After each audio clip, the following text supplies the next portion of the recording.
શ્રી કૃષ્ણ હર મહાદેવ। તારીખ 12 ઓગસ્ટે અમાસનો દિવસ છે। તો આ અમાસ આપની દરેક મનોકામના પૂર્ણ કરનારી અમાસ છે। તો આ અમાસના દિવસે ખાસ આ 3 દીપદાનનું ખૂબ મહત્વ બતાવ્યું છે, માટે ખાસ આ 3 દીપદાન કરવાનું આપ ભૂલતા નહીં।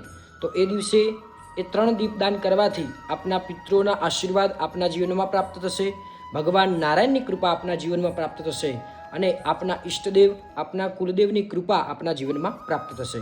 તો એ 3 દીપદાન કઈ જગ્યાએ કરવાના છે, કયા સમયે કરવાના છે, એની સંપૂર્ણ માહિતી આપને બતાવું છું। એ પહેલાં આ વિડીયોને સેવ કરી લો, આપના દરેક સ્નેહીજનોને આ વિડીયો અવશ્ય શેર કરો, કોમેન્ટ બોક્સની અંદર હર મહાદેવ જય શ્રી કૃષ્ણ તો અવશ્ય લખજો। તો સૌપ્રથમ અમાસના દિવસે તારીખ 12 ઓગસ્ટે સાંજે 7 વાગ્યાથી લઈ અને 9 વાગ્યા સુધી આ 3 દીપદાન આપે કરી દેવાના છે। તો સૌપ્રથમ પહેલો દીવો તેલનો દીવો કરવાનો છે આપના ઘરના મુખ્ય દ્વારે, એની અંદર થોડા કાળા તલ પધરાવાના અને મંત્ર બોલવાનો છે રીમ પિતૃભ્યો નમઃ। આ રીતે બોલી અને આપણા પિતૃઓને વંદન કરવાના। આપની જે પણ કોઈ ઈચ્છા હોય એ આપણા પિતૃઓને વંદન કરી અને નમસ્કાર કરવાના છે, ત્યાં રજૂઆત કરવાની।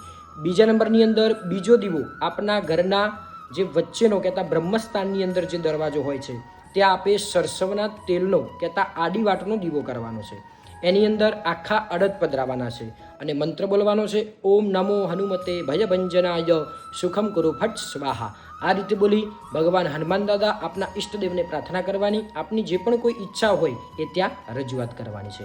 અને છેલ્લો કહેતા ત્રીજો દીવો આપના ઘરના મંદિરની અંદર કરવાનો છે ગાયના ઘીનો, એની અંદર ચોખા પધરાવાના, હળદર પધરાવાની અને એ દીપ પ્રજ્વલિત કરી આપે મંત્ર બોલવાનો છે ઓમ નમો ભગવતે વાસુદેવાય નમઃ અને ભગવાન નારાયણને પ્રાર્થના કરવાની, આપની જે ઈચ્છા હોય એ ભગવાન નારાયણને કરવાની છે।